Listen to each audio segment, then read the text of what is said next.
കേരളത്തിൻ്റെ എക്കാലത്തെയും പ്രിയപ്പെട്ട ചലച്ചിത്രകാരൻ ശ്രീകുമാരൻ തമ്പിയാണ് നമുക്കൊപ്പം അതിഥിയായി എത്തിയിരിക്കുന്നത്. തമ്പി സാർ, സ്വാഗതം.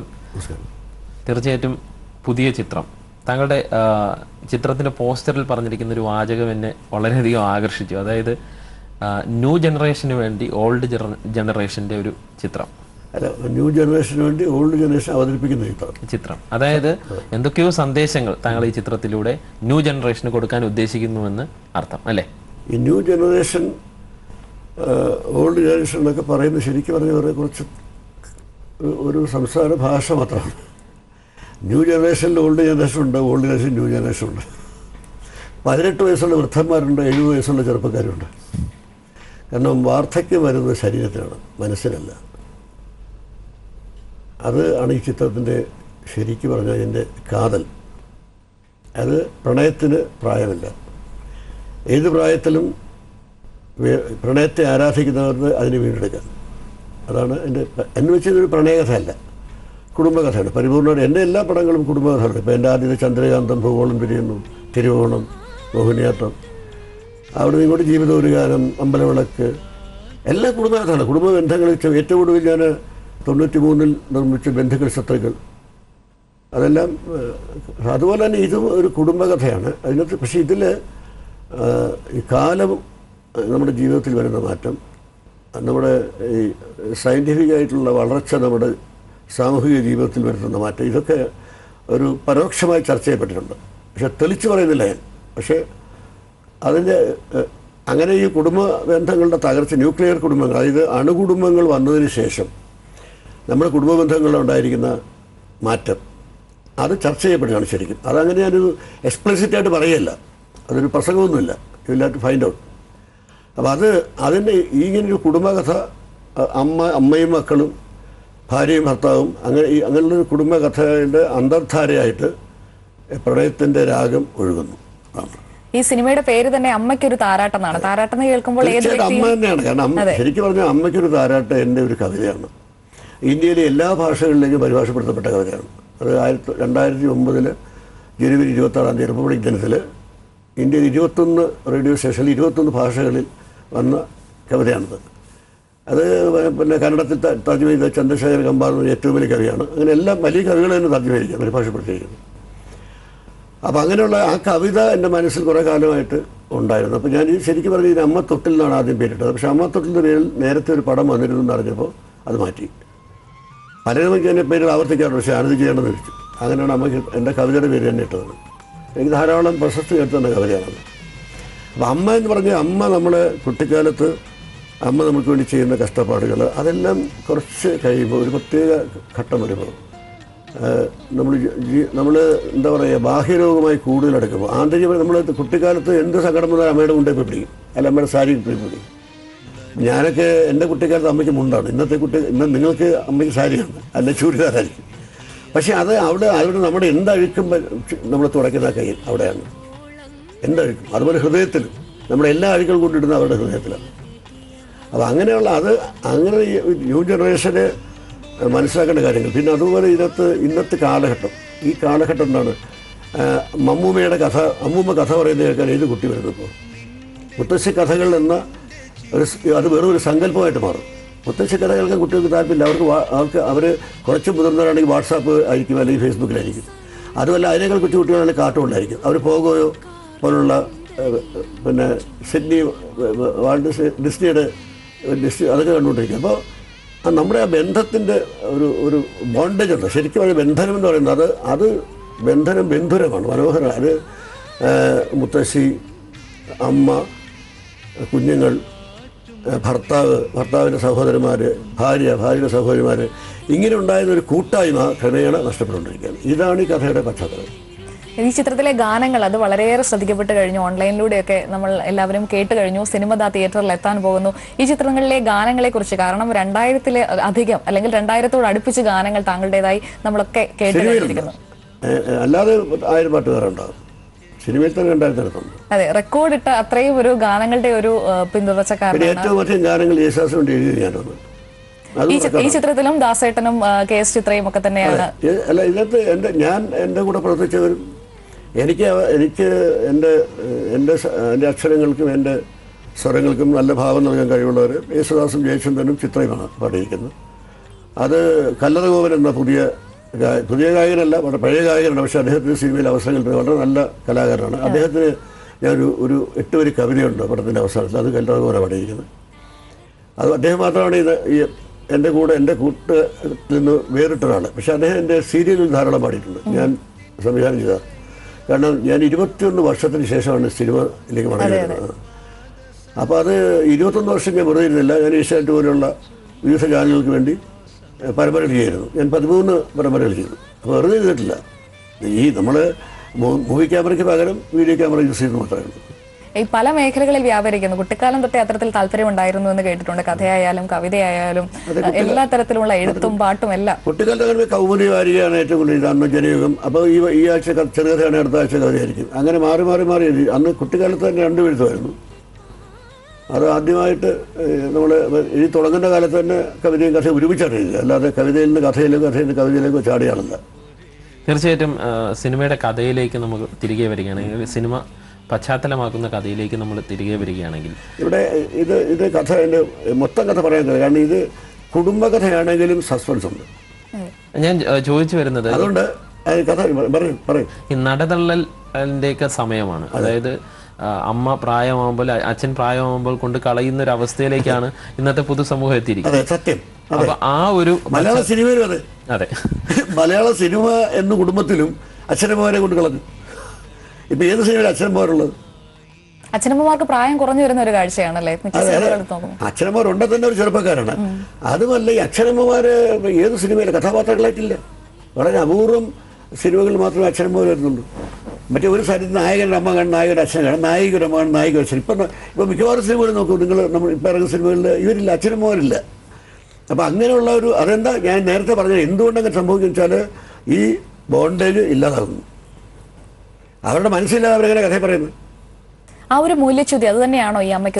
തീർച്ചയായിട്ടും അങ്ങേറ്റത്തെ മൂല്യച്യുതി എന്ന് പറഞ്ഞ് ഞാൻ ഒരു ഉപദേഷ്ടാവായിട്ട് മാറുന്നൊന്നുമില്ല. ആരെയും പ്രതിനായകനാക്കുന്നില്ല, ആരും വില്ലന്മാരല്ല, എല്ലാം കാലമാണ്. ഇപ്പോൾ ഇതിൽ ശാരദ അവതരിപ്പിക്കുന്ന കഥാപാത്രം സുലക്ഷണ എന്നു പേരുള്ള ഒരു 65 വയസ്സുള്ള സ്ത്രീയാണ്. അവരുടെ മൂത്ത മകൻ IAS ഓഫീസറാണ്, revenue secretary Kerala government, Saikumar അഭിനയിക്കുന്നു. രണ്ടാമത്തെ IT-യിൽ ഒരു കമ്പനിയുടെ ജനറൽ മാനേജറാണ്, അത് വേണു ചിത്രാലയ എന്നൊരു പുതിയാണ് അഭിനയിക്കുന്നത്. എൻ്റെ പരമ്പരകളിൽ അഭിനയിച്ചിട്ടുള്ള ആളാണ്. അത് കഴിഞ്ഞ മകളാണ് കീർത്തന എന്ന് പറയുന്ന കഥാപാത്രം അവതരിപ്പിക്കുന്നത് ലക്ഷ്മി ഗോലസ്വാമിയാണ്. അപ്പം ഇങ്ങനെ 3 മക്കളുടെ അമ്മയാണ് ശാരദ. അവരുടെ ഭർത്താവ് മരിച്ചുപോയി. പക്ഷേ അവരുടെ ഭർത്താവ് ഒരു സാഡിസ്റ്റായിരുന്നു. സാഡിസ്റ്റ് പറഞ്ഞാൽ അവർക്ക് ഒരിക്കലും ഒരു നല്ല ദാമ്പത്യം കിട്ടിയില്ല. ഒരു ദിവസം പോലും സമാധാനത്തോടെ സ്ത്രീ ഉറങ്ങിയിട്ടില്ല. അത് നമ്മൾ ഫ്ലാഷ് ബാക്ക് പോലെ ക്ലിഷയില്ല, ഫ്ലാഷ് ബാക്ക് ഒന്നുമില്ല. ഇതൊക്കെ നിങ്ങൾ അവരുടെ പെരുമാറ്റത്തിൽ നിന്ന് സംഭാഷണത്തിൽ നിന്ന് മനസ്സിലാക്കണം കഥ. അപ്പോൾ ഈ 3 മക്കളും ഈ അമ്മ ഓരോ മകൻ 2 ആൺമക്കളുടെയും ഇടയിൽ മാറി മാറി താമസിക്കുക. ഒരു 6 മാസം കഴിയുമ്പോൾ മൂത്ത മോനെ അനിയനെ വിളിച്ച് പറയും, എടാ അമ്മയോട് വന്നിട്ട് 6 മാസം 9 ദിവസമായി, അമ്മ വിളിച്ചിട്ട് പോകും. മനസ്സിലായി? അപ്പോൾ ഇത് കണക്കായി. ഈ അമ്മ 6 മാസം അപ്പോൾ അനിയൻ ഇങ്ങോട്ട് ചോദിക്കുന്നു, ഞാൻ 10 മാസം 12 ദിവസം കണക്ക് അമ്മയെ നോക്കുന്നത് പോലും കണക്ക് സൂക്ഷിക്കുകയാണ്. അപ്പോൾ അമ്മ ഞാൻ 10 മാസം 12 ദിവസം നോക്കിയില്ലേ, അത് ഏറെ ഉറക്കാത്ത അനിയൻ അങ്ങോട്ട് ചോദിക്കുന്നു. ഇത് ഓപ്പണിംഗ് തന്നെ വരുന്നുണ്ട്. അപ്പോൾ ഇവരുടെ ഭർത്താവിനും മക്കൾക്കും ഒക്കെ തന്നെ ഒരു ചെറിയൊരു മനപ്രയാസം അമ്മയോടുള്ളത്. അമ്മയ്ക്ക് ചെറുപ്പത്തിൽ ഒരു പ്രണയം ഉണ്ടായിരുന്നു കൗമാരകാലത്ത്. പക്ഷെ ആ വ്യക്തി ഇപ്പോൾ പ്രശസ്ത ഗാനരചയിതാവാണ്, കവിയുമാണ്. ജോസഫ് പുഷ്പവനം എന്നാണ് ആ കഥാപാത്രമാണ് മധുചേട്ടൻ അഭിനയിക്കുന്നത്. 70 വയസ്സായി, ഇന്നും പ്രശസ്തനാണ്. ഒറ്റയ്ക്ക് താമസിക്കുക, കല്യാണം കഴിച്ചില്ല. ഈ വിവാഹം കൗമാരത്തിൽ ഉണ്ടായ പ്രണയം അദ്ദേഹം മറക്കാൻ സാധിക്കില്ല. അദ്ദേഹം അവളെക്കുറിച്ച് കവിത എഴുതപ്പോഴും അവളെക്കുറിച്ച് പ്രേമഗാനങ്ങൾ എഴുതുന്നു. അങ്ങനെ അദ്ദേഹത്തിൻ്റെ ലോകത്ത് ഹാപ്പിയായിട്ട് ജീവിക്കും, ദുഃഖിതനല്ല. അദ്ദേഹത്തിൻ്റെ കൂടെ ഒരു ജോലിക്കാരനുണ്ട്, ഹംസ എന്ന് പറഞ്ഞ്. ഹംസ ഈ അടുക്കളക്കാരനാണെങ്കിൽ എടാ ജോസഫ് എന്ന് പറയും. കാരണം ഇവർ 5ാം ക്ലാസ് ഒരുമിച്ച് പഠിച്ച ഈ സൗഹൃദത്തിൻ്റെ, നമ്മൾ ഈ ബന്ധം തകരുമ്പോൾ സൗഹൃദത്തിന് കുറച്ചുകൂടെ പ്രാധാന്യം വരും. അപ്പോൾ അതുപോലെ വേറെ ഒരു ശ്രീകുമാർ അഭിനയിക്കുന്ന P. ശ്രീകുമാർ അഭിനയിക്കുന്ന ഒരു കഥാപാത്രമുണ്ട്. ഭാര്യയാൽ 2 മക്കളാൽ ഉപേക്ഷിക്കപ്പെട്ട അച്ഛൻ, അല്ലെങ്കിൽ ഭാര്യ ഭർത്താവ് മാത്രമല്ല ഉപേക്ഷിക്കുന്നത്. അതായത് സ്ത്രീ പീഡനം മാത്രമല്ല, പുരുഷ പീഡനം നടക്കുന്നുണ്ട്. അപ്പം അങ്ങോട്ട് ചെറിയ അതായത് ഈ കാലഘട്ടത്തിന്റെ എല്ലാ മുഖങ്ങളെയും താങ്കൾ ഈ സിനിമയിലൂടെ പിന്നെ മാമുക്കയാണ് ഈ ഹംസയായിട്ട് അഭിനയിക്കുന്നത്. പി ശ്രീകുമാർ വേറൊരു സുഹൃത്താണ്. പിന്നെ തിരക്കഥ എഴുതാൻ നടന്നു ചാൻസ് കിട്ടാത്തൊരാളുണ്ട്, അത് ഇന്ത്യൻസ് ജയശങ്കർ പട്ടിക്കാട്. ഈ ജയശങ്കറിനെ ഒരു പ്രണയവിവാഹം കഴിച്ചു, നിവൃത്തിയില്ല, ഡിവോഴ്സ് ചെയ്തു. പക്ഷേ ഭാര്യ പേടി, ഇപ്പോഴും അവളെ പേടിയാണ്. അത് ഒരേ ഒരു സീനിൽ മഞ്ജു പിള്ളയാണ് അഭിനയിക്കുന്നത്. അപ്പം അങ്ങനെ അവിടെ എല്ലാവർക്കും കഥയുണ്ട്. ഈ ഹംസ എന്ന കഥാപാത്രം മാമുക്ക പറയുന്നത് എൻ്റെ മരുമകളെ എൻ്റെ ഹൈദരാബാദ് സുൽത്താനെ പോലെ നോക്കുന്നതാണ്. പക്ഷെ അതിൻ്റെ ഒരു സസ്പെൻസ് വളരെ അവസാനം മധു ചെന്ന് കാണുമ്പോൾ വേറൊരു രീതിയിൽ അവരെ കാണുന്നത്. അപ്പം അങ്ങനെയുള്ള എല്ലാ കഥാപാത്രങ്ങൾക്കും ഒരു ഫിനിഷുണ്ട്. അതുപോലെ ഇപ്പം ഞാൻ പറഞ്ഞല്ലോ, ഈ മക്കൾ അമ്മ ഒരു പ്രശ്നം വെച്ചിരുന്നു മക്കൾക്ക്. അമ്മയില്ലെങ്കിൽ ഉണ്ടാകുമായിരുന്നില്ല, പക്ഷെ അത് ചിന്തിക്കുന്നില്ല. അപ്പം അമ്മ ഒരു പ്രശ്നം. അപ്പം അങ്ങനെയുള്ള ഒരു ചുറ്റുപാടിൽ ഈ ജോസഫ് പുഷ്പവനം അവരെ കണ്ടെത്തുന്നു. ഒരിക്കലും കാണുമെന്ന് ഒരിക്കലും സ്വപ്നത്തിൽ പോലും കാണാത്ത ഒരു സ്ഥലത്ത് അവരെ കണ്ടെത്തുന്നു. അവിടെ നിന്ന് കഥയിലൊരു വലിയ ചേഞ്ചാണ്. അത് ഇതുവരെ ആരും പറയാത്തതാണ്. നമുക്ക് ഒരു പാട്ടിലേക്ക്, അതായത് ഈ ഒരു ജോസഫ് പുഷ്പവനത്തിന്റെ ഓർമ്മകളിലേക്ക് പോകുന്ന ഒരു പാട്ട്. അതെ ആ പാട്ടാണോ താങ്കൾക്കും പ്രിയം? ഞാൻ 6 പാട്ട് എല്ലാ പാട്ടിലും എനിക്ക് ഇഷ്ടമല്ല. ഇതിപ്പോൾ ഞാൻ കമ്പോസ് ചെയ്തു അല്ലെങ്കിൽ ഈണം ചെയ്തു എന്ന് പറഞ്ഞിട്ടില്ല. ഇത് ഈണവും വരികളും ഒരുമിച്ച് വരികയാണ്, അല്ലാതെ ഞാൻ കമ്പോസ് ചെയ്യുന്നില്ല. ഞാൻ പറഞ്ഞു, എൻ്റെ റെക്കോർഡിങ്ങിന് നിങ്ങൾ ഇപ്പോൾ എൻ്റെ അസിസ്റ്റൻ്റ് വർക്ക് ചെയ്തിരിക്കുന്നത്, എനിക്ക് ക്ലാസിക്കൽ സപ്പോർട്ട് വരുന്നത് ആറ്റുകാൽ ബാലസുബ്രഹ്മണ്യൻ, ഫേമസ് വയലിനിസ്റ്റാണ്. അദ്ദേഹം സിനിമ സംഗീത സംവിധാനമല്ല, പക്ഷേ വയലിനിസ്റ്റാണ് അദ്ദേഹം, പ്രശസ്തനായ. പക്ഷേ ക്ലാസിക്കൽ സംഗീതം നല്ലപോലെ അറിയാം. അപ്പോൾ എനിക്ക് എന്തായാലും സെമി ക്ലാസിക്കൽ വരും. അത് എൻ്റെ ഗുരു ദക്ഷിണാമൂർത്തി സ്വാമിയാണ്. അപ്പോൾ അങ്ങനെ വരുമ്പോൾ അദ്ദേഹം അത് അങ്ങനെ വരുമ്പോൾ ഞാൻ ഞങ്ങളുടെ റെക്കോർഡിങ് ഒരു പാട്ടൊക്കെ ഒരു 1.5 മണിക്കൂർ എടുക്കുകയുള്ളൂ, കമ്പോസിങ്ങും റെക്കോർഡിങ്ങും എല്ലാം കൂടെ. കാരണം ഞാൻ 70 വരെ പാടുകയാണ് വരികൾ. അപ്പം തന്നെ നൊട്ടേഷൻ എഴുതുന്നു, BGM ഞാൻ അകാരത്തിൽ പാടുന്നു. അപ്പോൾ അത് ഫ്ലൂട്ട് വീണ വേണോ ഫ്ലൂട്ട് വേണോ അങ്ങനെ തീരുമാനിക്കും. ഞങ്ങൾ കീബോർഡിനെ ആശ്രയിക്കുന്നില്ല അധികമായിട്ട്. കീബോർഡുണ്ട് പേരിന് മാത്രം എന്നുള്ളതല്ലാതെ ഇന്നത്തെ പോലെ കീബോർഡിനെയും ആ ഭയങ്കര വിധത്തെയും ആശ്രയിക്കുന്നില്ല. ഭാവമാണ് കൂടുതൽ, താളമല്ല.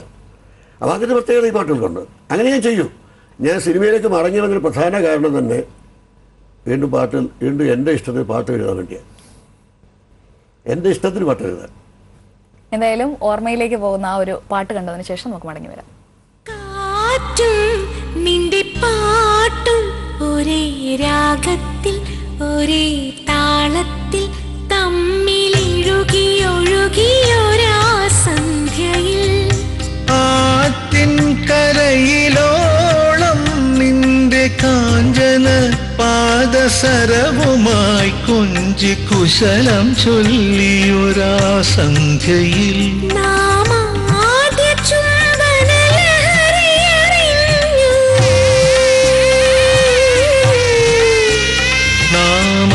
നാമാദ്യാലിംഗന വ്യഥയിലലിഞ്ഞു.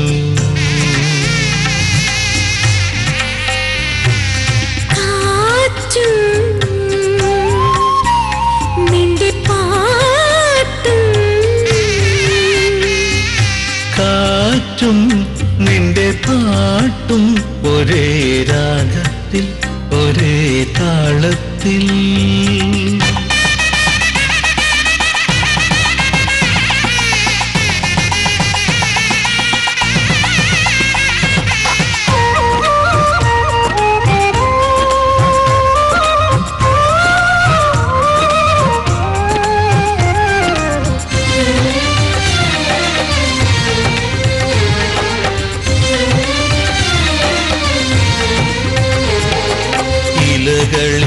താളമായി അലകൾ തകിൽ മേളമേകി. ഇലകൾ ഇലത്താളമായി അലകൾ തകിൽ മേളമേകി. ഒരുപാട് വർഷങ്ങൾക്ക് ശേഷം മധു ശാരദ കൂട്ടുകെട്ട് 3 പതിറ്റാണ്ടെങ്കിലും കഴിഞ്ഞതാണ്. ഞാൻ 26 വയസ്സിൽ എഴുതിയ ആദ്യ തിരക്കഥ അവസരങ്ങളാണ്. അവസരങ്ങൾ പേരിലൊരു പടം ചെയ്തിട്ടാണ് ചിത്രമേള. ചിത്രമേളയിൽ 3 പടങ്ങളായിരുന്നു, 3 സിനിമകളുടെ സംഗമമായിരുന്നു. അതിലെ പ്രധാന കഥ അവസരങ്ങളാണ്. അതിൻ്റെ കഥയും തിരക്കഥയും സംഭാഷണവും പാട്ടുകൾ. ആ പാട്ടുകളാണ് മറം പിടിച്ചിരിക്കുന്ന മാനമൊക്കെ ചിത്രമേളയിൽ എന്ന് പറയുന്നെങ്കിലും അവസരങ്ങളിലെ പാട്ടുകളാണ്. അപ്പോൾ എൻ്റെ ആദ്യത്തെ തിരക്കഥ നായിക ശാരദയാണ്. അതെ. രണ്ടാമത്തെ തിരക്കഥ ഞാൻ 18 വയസ്സിൽ നോവലാണ്, കാക്കത്തമ്പുരാട്ടി. അത് ഭാസ്കർ മാഷ്, മറ്റൊരു കാന്ഡിതാവ് എൻ്റെ ഗുരുവായ ഭാസ്കർ മാഷാണ് അത് ഡയറക്റ്റ് ചെയ്തത്. അതിലും ശാരദയായിരുന്നു നായിക. പിന്നെ ഭാസ്കര മാഷ് എന്നെ കൂടെ തിരക്കഥ എഴുതിച്ചിട്ട് ഒരു പടം നിർമ്മിച്ചു, വിലയ്ക്ക് വാങ്ങി വേണം, അതിലും ശാരദയായിരുന്നു നായിക. അപ്പോൾ ശാരദ എൻ്റെ പിന്നെ ഈ പൊട്ടിക്കരഞ്ഞുകൊണ്ട് ഓമനയുള്ള പാട്ടൊക്കെ ഉള്ള അഭിമാനം എൻ്റെ സ്ക്രിപ്റ്റാണ്, അതിൽ ശാരദ നായിക. അപ്പോൾ ശാരദയുടെ ഈ കഥ മനസ്സിലേക്ക് വന്നപ്പോൾ ആദ്യം ഈ ജോസഫ് പുഷ്പവൻ ആരായിരിക്കും എന്നുള്ളതായിരുന്നു എൻ്റെ, ആർക്ക് അഭിനയിക്കാൻ പറ്റും. അപ്പോൾ 70 വയസ്സുള്ള ആളെ ഞാൻ എന്താ ചെയ്യുന്നത് പറഞ്ഞാൽ താരത്തിന് വേണ്ടി കഥ എഴുതിയില്ല.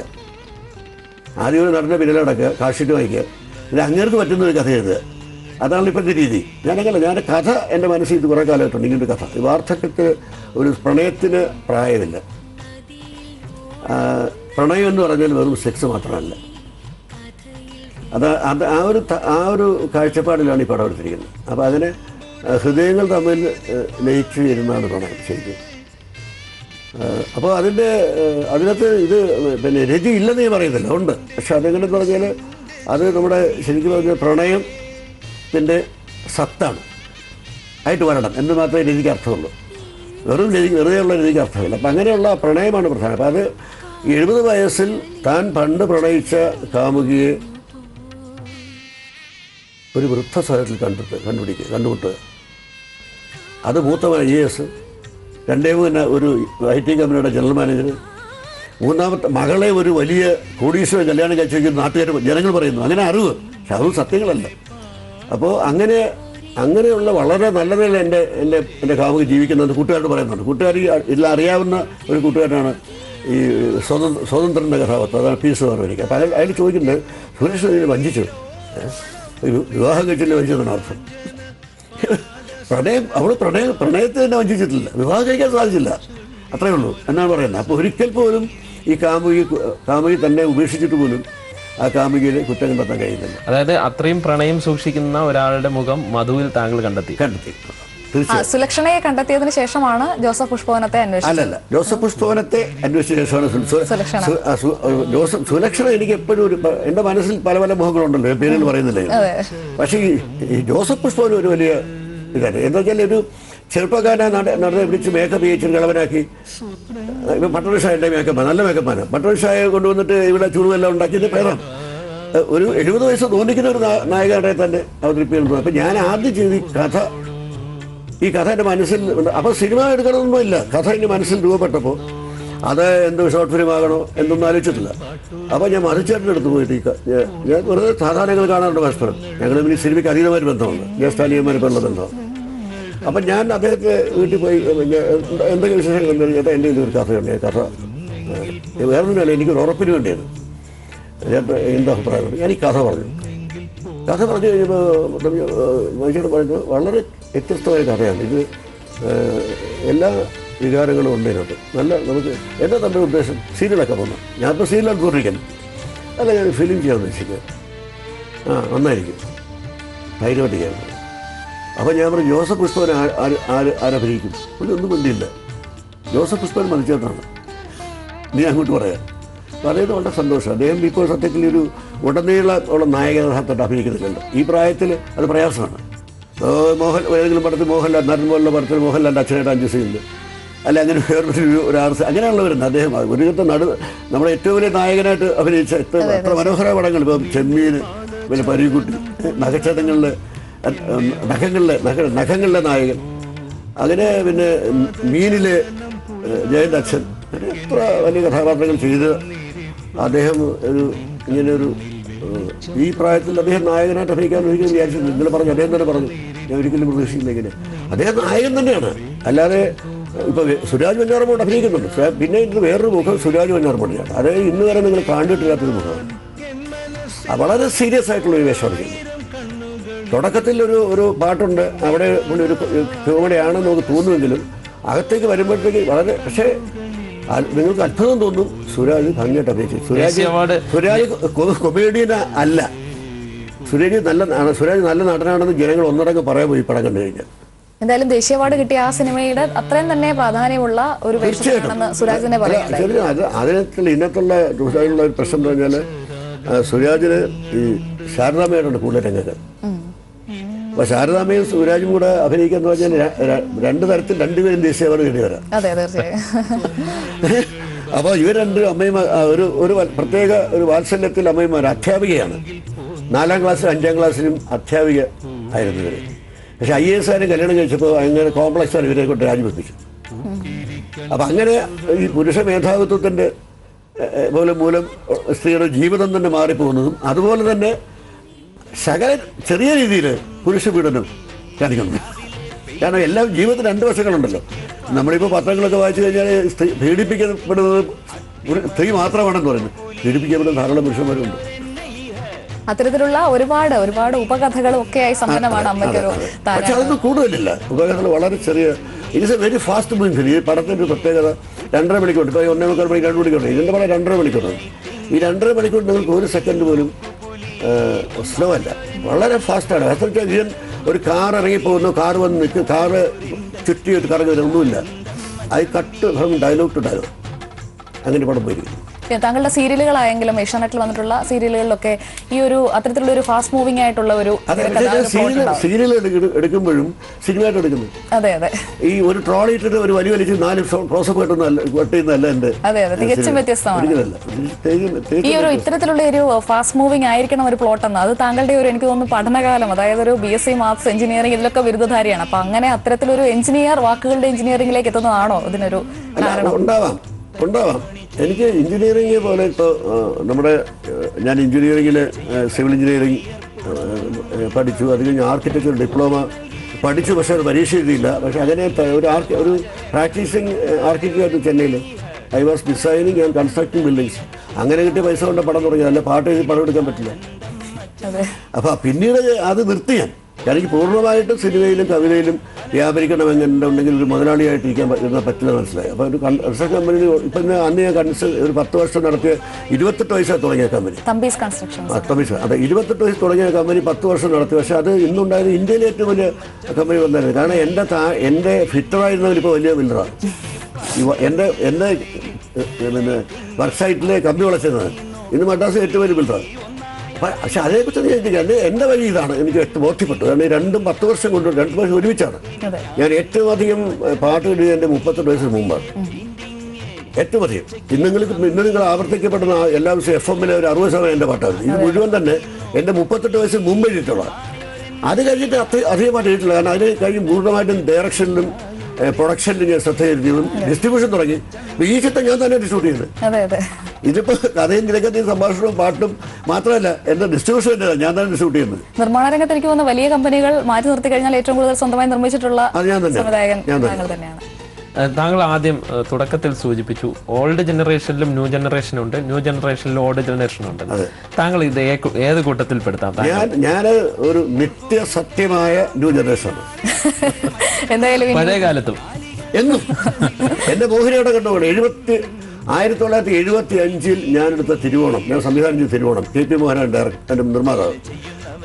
അതിൽ ആ തിരുവോണത്തിൽ 75 ഡ്രഗ് അഡിക്ഷൻ കൊടുക്കുന്നുണ്ട്. സങ്കല്പിക്കാൻ പറ്റും. അന്ന് ഡ്രഗ് അഡിക്ഷൻ ഇന്ത്യയിലൊക്കെ വരുന്നതേ ഉള്ളൂ. അതിലെ ഡ്രഗ് അഡിക്ഷൻ LSD ആണ്. ഇന്നത്തെ ഹെറോയിൻ ഒന്നുമല്ല, LSD കുടിക്കുന്ന പറയുന്നത്. LSD ആണ് കഴിക്കുന്നത്.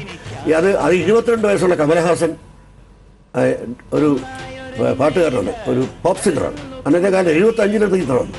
അപ്പോൾ ആ പോപ്പ് സിംഗർ ഇവൻ ലഹരിക്ക് അടിമപ്പെടുക, ഡ്രഗ്സിന് അടിമപ്പെടുക. അവൻ്റെ അച്ഛനായിട്ട് KP ഉമ്മർ, അമ്മയായിട്ട് മറ്റേ നമ്മുടെ കവിയൂർ പൊന്നമ്മ, പിന്നെ സഹോദരൻ ഏറ്റവും ഒരു സഹോദരനായിട്ട് സുരാസു. ആ പടത്തിൽ അതാണ് പ്രേംനസീറും കമലഹാസനും ഒരുമിച്ച് ഒരേയൊരു പടം, ഒരേയൊരു സിനിമ ഇന്ത്യയിൽ. പ്രേംനസീറും കമലഹാസനും ചെന്ന് അഭിനയിച്ച ഒരേയൊരു പടം തിരുവോണമാണ്. അപ്പോൾ ആ തിരുവോണത്തിനകത്ത് പോലും ഞാൻ ഈ ആ കാലഘട്ടത്തെ, അതുപോലെ 76 വന്ന മോഹിനിയാട്ടം ഫസ്റ്റ് ഫിലിം ഓൺ യൂണിവേഴ്സിലും സ്ത്രീ വിമോചനത്തെക്കുറിച്ച് വരുന്ന ആദ്യത്തെ പടം. അത് പിന്നീട് പല പടങ്ങൾ വന്നത് ആദ്യം വന്ന മോഹിനിയാട്ടമാണ്. കാരണം പുരുഷന്മാരൊക്കെ വില്ലന്മാരെ, വില്ലനില്ലാത്ത ഒരു പുരുഷൻ അടൂർഭാസി അഭിനയിച്ച റോള് ഭ്രാന്തനുമാണ്. അപ്പോൾ പുരുഷന്മാരാൽ വഞ്ചിക്കപ്പെട്ട 3 സ്ത്രീകൾ, പുരുഷന്മാരാൽ വ്യത്യസ്തമായ രീതികളിൽ ബലാത്സംഗം ചെയ്യപ്പെട്ട 3 സ്ത്രീകൾ ജീവിതത്തെ എങ്ങനെ സമീപിക്കുന്നുള്ളതാണ് മോഹിനിയാട്ടം കഥ. ഇത് 76 എൻ്റെ 36ാമത്തെ വയസ്സിലെടുത്ത് 35 വയസ്സ് എഴുതിയ സ്ക്രിപ്റ്റാണ് ആദ്യം. തീർച്ചയായിട്ടും കാലത്തിന് അതീതമായി ഇനിയും ഒരുപാട് സിനിമകൾ ഉണ്ടാക്കാൻ താങ്കൾക്ക് കഴിയട്ടെ എന്ന്. വ്യത്യസ്തമായ പ്രമേയങ്ങൾ പ്രേക്ഷകരിലേക്ക് എത്തിക്കാൻ എന്തായാലും അമ്മയ്ക്കൊരു താരാട്ട തിയേറ്ററുകളിൽ എത്തുകയാണ്. എല്ലാ പ്രേക്ഷകരും തിയേറ്ററുകളിൽ തന്നെ പോയി ഈ സിനിമ കാണണം. എനിക്ക് ചിത്രത്തെക്കുറിച്ച് യാതൊരു ഉത്കണ്ഠയില്ല. കാരണം വെച്ചാൽ ഇത് ഇന്നത്തെ കാലഘട്ടം ആണിപ്പോൾ. ഈ വാട്സപ്പ്, പിന്നെ ഫേസ്ബുക്ക്, സ്കൈപ്പ്, ഇതെല്ലാം ഇതിൻ്റെയൊക്കെ ഗുണദോഷങ്ങളിൽ ചർച്ച ചെയ്യപ്പെടുന്നുണ്ട്. പിന്നെ അതുപോലെ ഇതിനകത്ത് ആദ്യം മധ്യവും അന്ത്യവും ഇല്ലാത്ത പ്രണയത്തിൻ്റെ ഒരു പ്രവാഹമുണ്ട്. തികച്ചും ജീവിതഗന്ധിയായ ഒരു സിനിമ എന്ന് വിശേഷിപ്പിച്ചുകൊണ്ട് നമുക്ക് സമയപരിമിതി ഉള്ളതുകൊണ്ട് മാത്രം ധാരാളം കാര്യങ്ങൾ താങ്കളോട് സംസാരിക്കാനുണ്ട്. നമുക്ക് ഈ സംഭാഷണം അവസാനിപ്പിക്കാം. വളരെ നന്ദി. ഇന്ന് ചിത്രം റിലീസ് ചെയ്യുന്ന ദിവസം നിങ്ങളുടെ 20 ഓഗസ്റ്റ് ചാനലിൽ അന്ന് സംസാരിക്കാൻ എനിക്ക് വളരെ സന്തോഷം. വളരെയധികം നന്ദി.